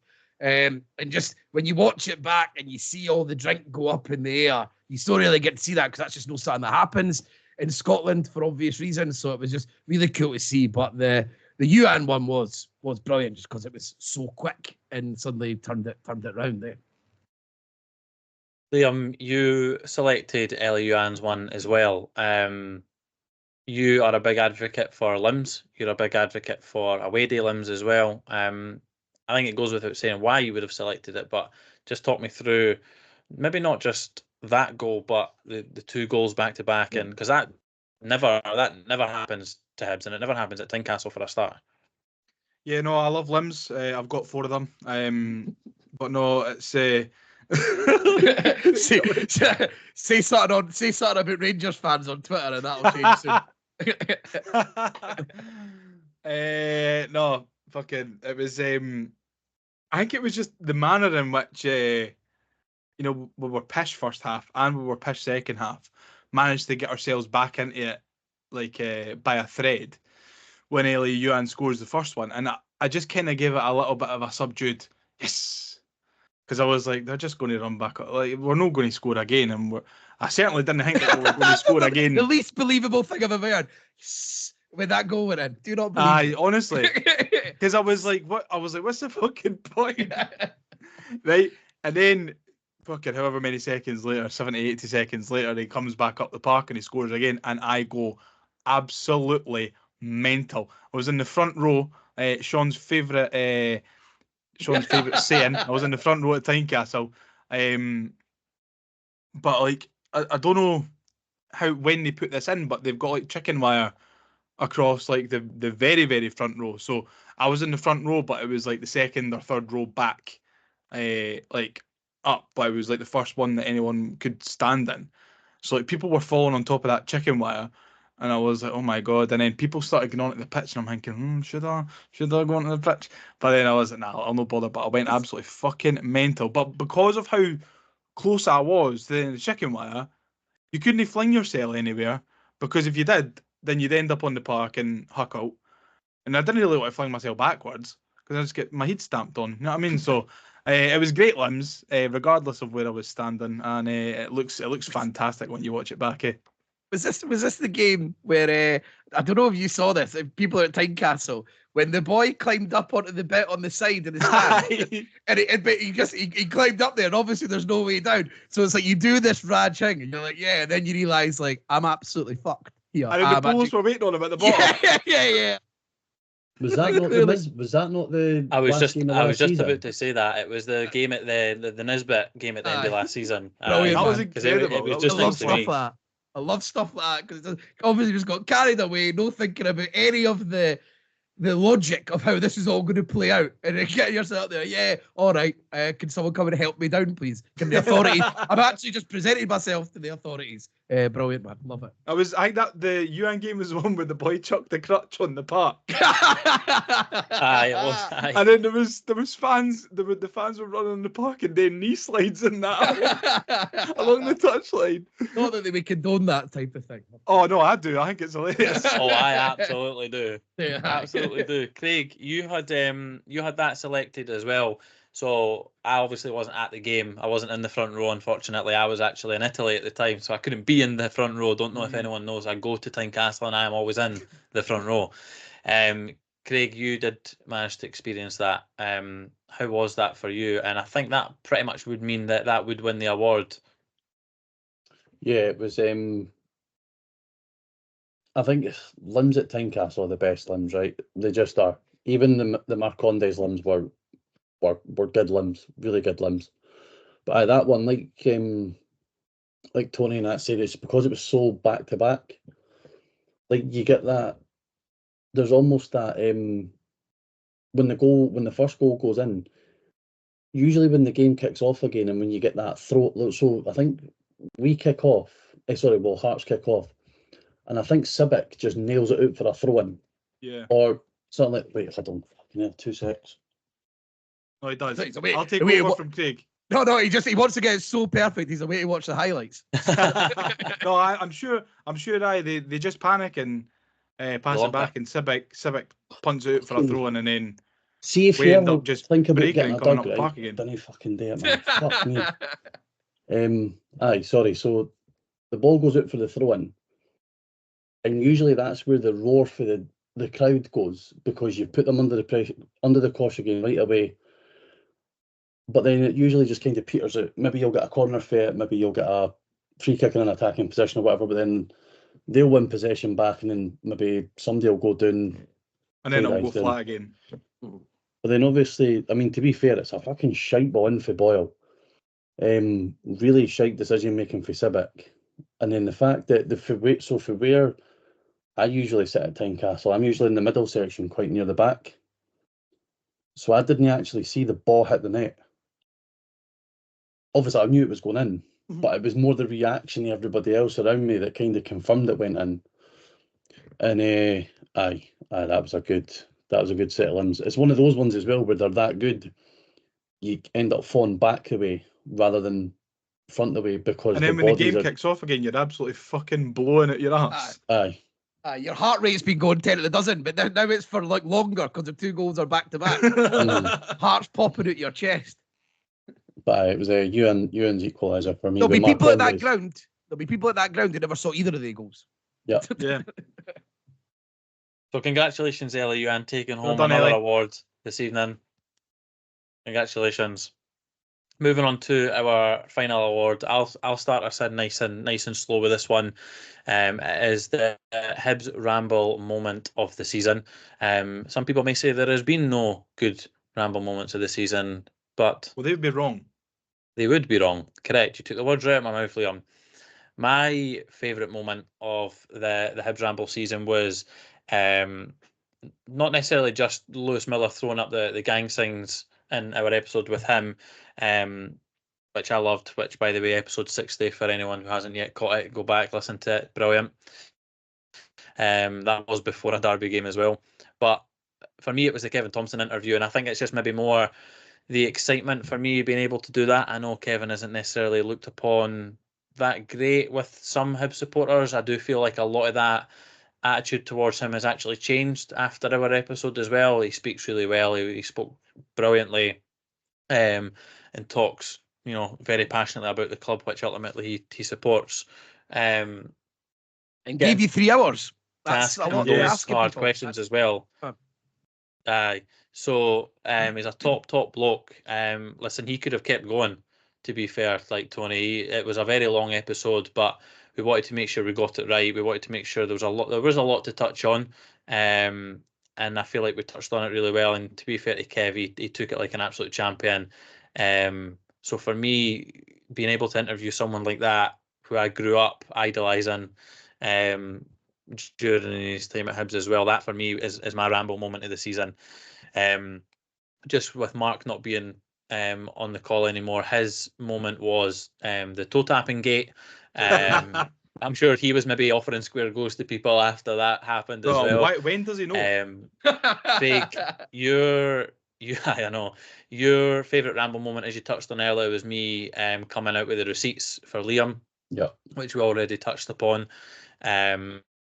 Ryan's joining the Ramble. Liam, your favourite moment was something that we have done more recently, and again, it's not necessarily, I know we don't take ourselves terribly seriously at the Hibs Ramble, but everyone seems to take what we say seriously at times, i.e. toe tapper gate.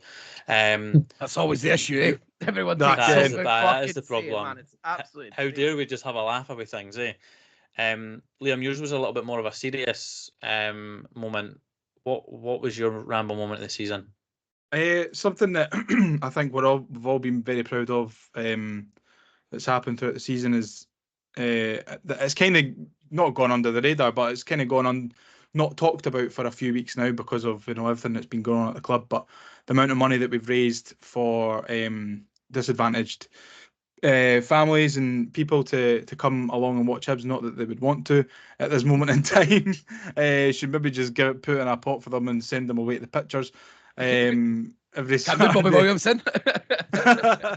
But no, it's been a really proud moment for me. I think I said it on a podcast when we were launching the initiative with the rest of the podcast, because it's not just Ramble, it's obviously Down the Slope and the Bangers as well. They've been really good at getting behind it and getting people to donate. So it's been really good, and it's worked out nicely that Hibs are doing their Kicks for Kids campaign as well. So we've still got a couple of things that we want to maybe auction / raffle off now that the season's ended, and raise just a wee bit more money. And the money that we have raised and that we will raise from now is going to go to the Hibs Kicks for Kids Foundation, because I think we could probably get a fair few season tickets for some kids with the money that we've raised. So again, proud of you boys for helping to champion that, and thank you to everyone who's donated or even liked or shared a tweet or a Facebook post or anything like that. It's meant a lot, and I think it'll mean an awful lot to people who are able to come to the games next season because of it. Big year for you lads, eh? Really, getting Kevin Thompson on, you get the interviews like that, eh? And it makes you feel like you're getting you're getting a bit of credence in the work that you do, and that people are obviously listening, and someone like that taking you seriously. It's good. And BBC Scotland's very own. Aye. Oh, I thought you were talking about me. The star of BBC's The Nine. For all 3 minutes. And like you're saying about the charitable stuff, that's brilliant, because getting the other podcast together, that's great, because the thing that does is, I'm sure, hopefully I'm not speaking out of turn here, that's the kind of thing that turns regular. That is the kind of thing that you do, and you start doing it, and you're already looking at the next thing that you're doing, and that becomes like a culture between the podcasts, because there's quite a few podcasts for Hibs, and if you get them all together to do something like that, that's class. I mean, it's something that's doing something else rather than just. It just means that sitting talking into a fucking microphone in your room can actually have some sort of actual meaning. Can be cool. No, it's been really good as well, because I think I'll check the now, but I think we're over £500 raised. So it's really, really good. And when Hibs launched their Kicks for Kids initiative again, I looked at what donations would then get a season ticket and stuff. So I think we'd maybe be able to get 4 or 5 season tickets for the money that we've raised for kids to go along and watch Hibs next season. So it's really good. And is the donation thing still open?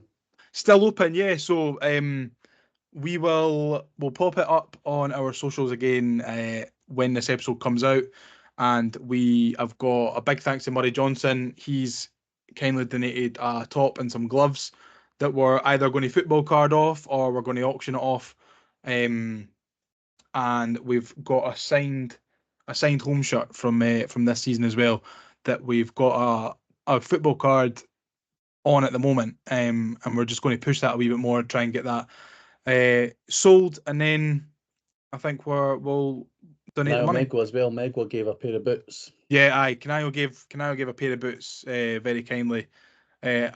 I would ask them to sign them, but they were black, and I only had a black Sharpie with me, so it wouldn't have worked. But no, Kanayo. I don't know the Adidas ones. You can do it on the stripes. Well, the stripes were dark blue, so I was like, oh, not really be able to do this. Sign my face, Megwa. Do it, right? No, Kanayo was great, and Murray was great. So, and obviously Chris Cadden donated one of the signed shirts. Another signed shirt came from Block 7, and Long Bangers raffled that one off. So we've had quite a lot of traction from people involved at the club who've been looking to help and raise some money. So it's been great. It's been great. I'll chuck some money in after this and all. There we go. Top man, Tony. Tony. Tony, what is, other than having to listen to Liam there for however long that was, what would be your favourite Ramble moment of the season, other than obviously your initial performance on the Derby one that we done? It was good, and I was thinking the Levitt one was really up there for me. I loved that but I was actually thinking I think it was Craig and you, Sean, was it episode 56, the Full Monty. I'll say that I'd only listened to these for a wee while. It would only been this season that I'd listened to the Ramble, and that was you should clearly put the fucking legwork in for that, and I used that for my whole research for what I was doing for the terrace. I was concerned. I was really, really concerned where you were going to go with that, because on my notes, that's the episode where I start talking about that I'm really, really excited about Monty and that he needs a wee bit more time. So when you said episode 56, I was like, oh fuck, what have we done, Craig? What have we done? Because you went into depth about how the team played in the A-League, and that's not always the easiest thing to get. Those type, you don't just know that. You've had to take the time to do that and get all that stuff on board. and I was impressed. So I listened to it for a while. I was like, that's actually really good. I'm going to listen again, take notes, and just use that when I'm working. So basically, you Cheers. took our patter and used it on a bigger platform. maybe. No, but now he's Absolutely credited, love that. Sean. I've got so much time for that. That's what the Ramble's all about. That's exactly what the Ramble's all helping about. the big man. Tony just punching down, isn't he? Just robbing. Capo's sure, it's very Tory behaviour. Let's be honest. I'm sure Craig and I would be more than happy to help you with any future terrace podcast issues that you have, Tony. Just didn't put Craig on the telly because he's not got a face for that. Actually, Craig, no, No, wait, finish. Honourable wait, mention for moment of the season is the night we played Aston Villa. I was sat in the BBC studio wearing this, Good man. Yeah. so we'll take that. Yeah. And I The took some gear's funny good. photos of you on the When telly. did you start? When did you think about doing like clothes? When did that happen? That was at the end of last season, wasn't it? Aye, it was Aye, tail end of last season. In fairness, Tony, like I collect a lot of Hibs memorabilia and shirts and stuff like that.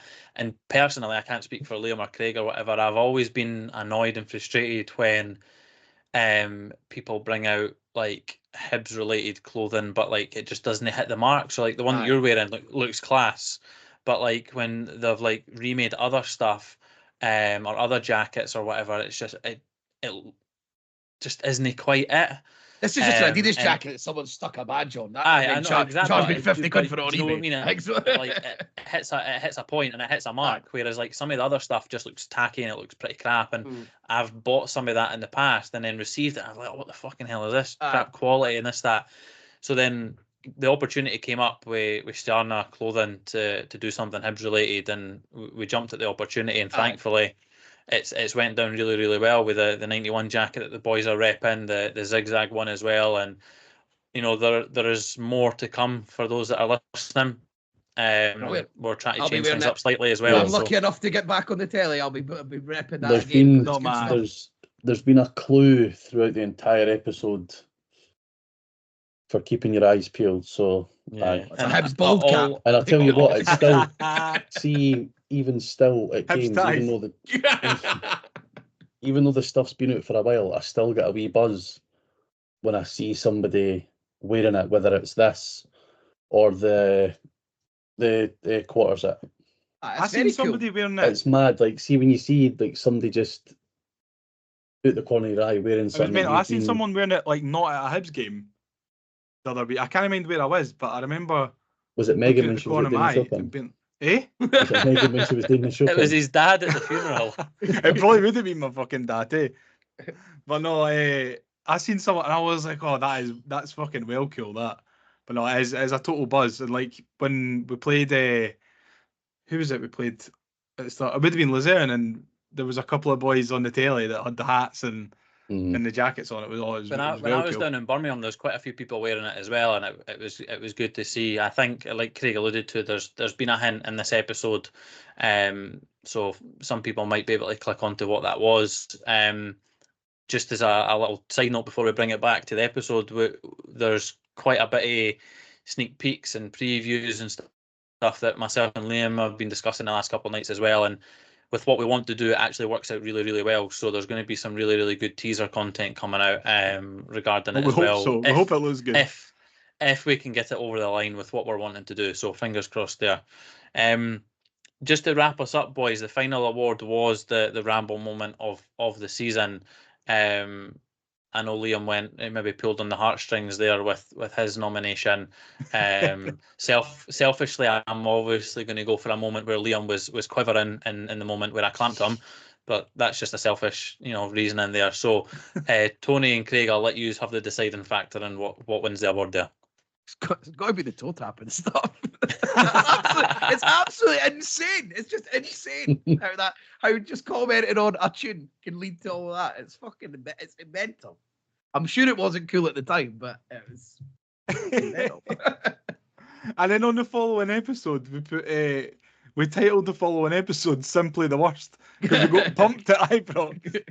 And did we not put the photo of the guy for South Park going, "I'm sorry"? That goes, "I'm sorry." That's fine with Aye. me. I don't know, Craig, if you're happy with that. I know you got abused at the time, right, left and centre. So did Mark and Liam, but I'm more than happy with that. Yeah, Aye, I'm more than I'll- happy with that. I'll gladly accept that award. And never let it happen again. Yes. Right, gents. That is us for this See, evening. just before we go, Sean. Before yeah. we go, I'm a big because- fan of that Heart song. I thought that's what I was going to say. Before we go, we've got. Let me find it. I sent it to you the other day. The Fantasy League. The Fantasy League is wrapped up. Oh, Obviously, right, over okay, 38 yes. game weeks, and we promised prizes, at least 7 prizes, that we disclosed in an earlier episode. So first place is going to win a free item from our League 7 store. Second place gets 75% discount code. Fuck off, man. No, Billy Stirling, fuck you.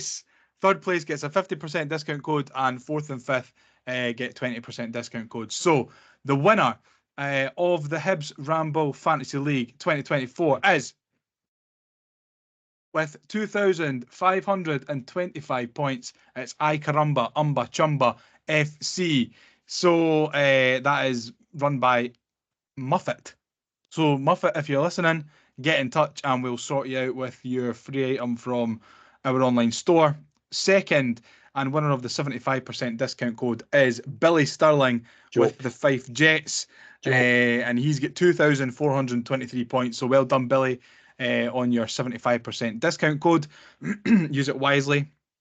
Third, and rounding off the top 3 with a bronze medal, is at Hibby 1875 and his team Hibs for Europe, who will get the 50% discount code. And fourth and fifth goes to Dan Taylor, who runs McGinn and Tonic, and Sunny11, who is at Sunny Dare 92. So well done, guys. You've got a, what did I say, 20% discount code? 20%. I'm tripping myself up here. 20%, 30%. You can have whatever you want, to be honest. within that bracket. Yeah. So if you were in charge of any of those teams and you're listening, we'll tweet it out as well. But if you were in charge of any of those teams, please get in touch and we will sort you right out. So that's my update for fantasy football. Okay, and to bring us to a close, we'll run through the final winners of all the awards. Player of the Year, Jordan Obita. Goal of the season, Joe Newell, Kelly away. Best moment, something that happened at Villa Park. The best away day was Luzerne away. Favourite game, Luzerne at home. Unsung hero, Ellie Yuan. Worst take, me champing at the bit for Monty to get the job. Signing of the season, Melida. Funniest moment, Tony's Luzerne fountain story. Best limbs, Ellie Yuan equaliser versus Hearts. And favourite ramble moment, toe tapper gate. It's been some season, gents. Season. At least we've been able to provide some decent content off the park. Just before we come to a close, I just want to give the gents a big thank you for coming tonight, and Tony again, helping the boys out and getting involved again. Tony, we only seem to whap you out when it's good episodes. We had a Derby Day special, we had a Best Moments special, and now we've got an award show, so you must feel privileged. Oh, I'm very lucky. Next season I'll come on after we've been fucking humped 6-0 off Hearts or something. Good, because I'm no. I'll step into the void when nobody else wants to do it, but I'll definitely come on for a few shows next season, definitely. If you are listening and you haven't already, we are obviously on Twitter, YouTube, Facebook, the whole lot. Get involved. Subscribe to the YouTube channel as well, or any of the podcast channels as well. Get involved. This will be our final episode before myself and the gents take a long deserved break. Well, until we get a new manager, really. Well, let me bloody finish. Let me bloody finish. Come on, let me land. Jeez, no faith in your hosting skills at all. I know, this is why I offered to host every episode after the split. Try and take a wee bit off the boys, and they're still jumping in. Zero faith. Aye, zero faith in the next appointment that Hibs will manage. That's for sure. Especially if Ben Kenzel's involved. That's nasty. Yes. That really threw me off now. Where was I? Yes, aye. We're coming to an end of the season. The boys will be taking a well-deserved rest. If or when an appointment is made, you will probably see us again, whoever that may be. On we are recording on Sir David Gray Day, whether that is him or another, we will see in due course. So we will see you when Hibs announce a new manager. If you're away on holiday, if you're away at the Euros, enjoy yourself. I most certainly will. Thank you very much to the boys for participating this season. See you next season. Stick in. Thanks for listening, everyone. Cheers. See you next season. Let's get ready to rumble.